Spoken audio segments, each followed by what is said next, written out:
Hey everyone, and welcome back to a brand new video. Now, update 49 dev notes have just dropped, and it seems to be one of the smallest updates the developers at siegecamp have ever released. From the developers, update 49 will be a very small maintenance update that focuses on bug fixes, optimization, and other less flashy features, which is hopefully going to make the game significantly more playable than it currently is.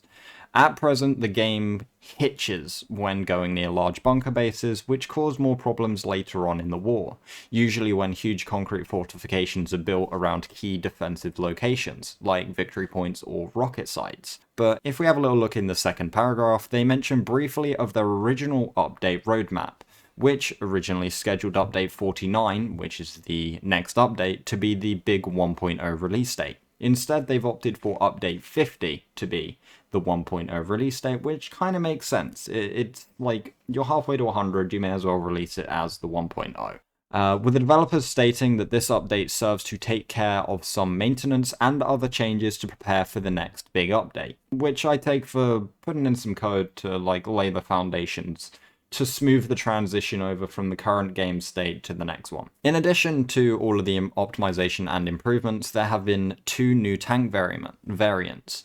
Whilst at present there are a large variety of tanks, it's certainly nice to get new toys to play with on the front line. As you can tell from the design of the Colonial tank, it is based on a Bardiche chassis, which all in all is actually a really nice and clean design. The quad-mounted RPG is certainly a nice touch, bringing into question as to whether or not this piece of armor is better suited to PvE than to PvP.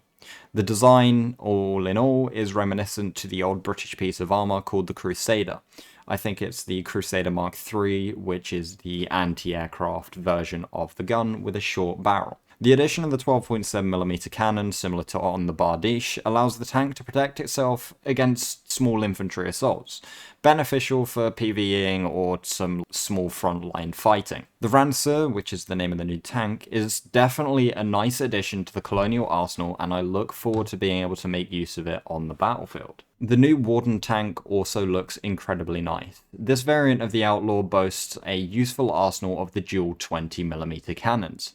Having a read of the description, it seems more suited to being a flanking or probing attack tank. To me, this seems like a challenging foe on the battlefield as a logistics player, striking in vulnerable points for logistics drivers, as well as taking out large barges who stray too close to enemy lines. The addition of the extra 12.7mm cannon on the top of the tank, whilst is not unique for the Warden arsenal because of the Outlaw, it's certainly an interesting addition. The question is, does the weapon cover the rear? No. Well, I don't know. It seems to be facing forward, but whether it fully rotates is another question. It would be quite a nice touch if it could rotate and cover 360 degrees, but I feel like it would be classed as unfair for the Wardens to have it from the Colonial's perspective. All in all, the two new tanks should be incredibly awesome to see on the battlefield, and it should add a completely new element to watch out for on the field. As we move further down, we reach into the more quality of life side of things. Specifically the improvement of physics and the tank physics. The tank physics have been incredibly janky for a very long time, and seeing an improvement to not just the armor, but to other vehicles as well. It's a real nice addition to smooth out some of the rough edges on the game, even if it is just improving how tanks interact with trenches.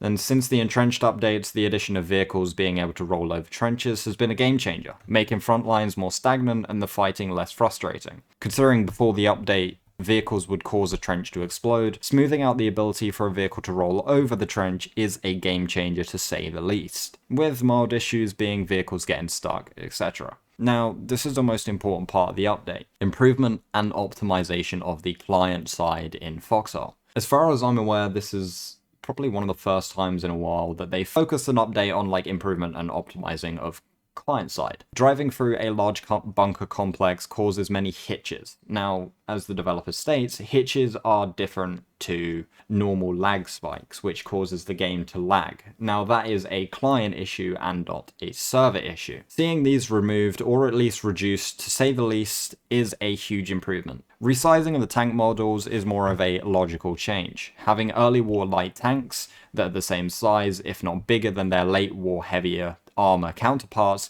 has always felt a little bit out of place. So this is more of a visual improvement I'm quite happy with. and localization improvements. From what I understand, the old localization was a little bit rough and it wasn't fully fleshed out when they added it to the game. It's a nice touch and should make non-English speakers feel more at home when starting the game. I'm excited to see new players around which can understand what's going on now. But last but not least, some high priority balancing changes. Now, the requirement of crouching whilst aiming with a sniper is a logical step to take, as many snipers, at least in real life, are either crouching or laying down whilst engaging targets. Reducing the stability and increasing the cost is also a necessary step to balance it. It makes it harder to rapid fire shots at least. At current, it's too easy to flood a front line with sniper rifles that can be used incredibly easily by sitting inside of a bunker. It makes it quite frustrating as an infantry player to try and counter, especially if they're sat in an infantry garrison inside of a bunker complex that's made of concrete. In my opinion, this is the best change, and I can see that it's purely an issue that I find the most frustrating.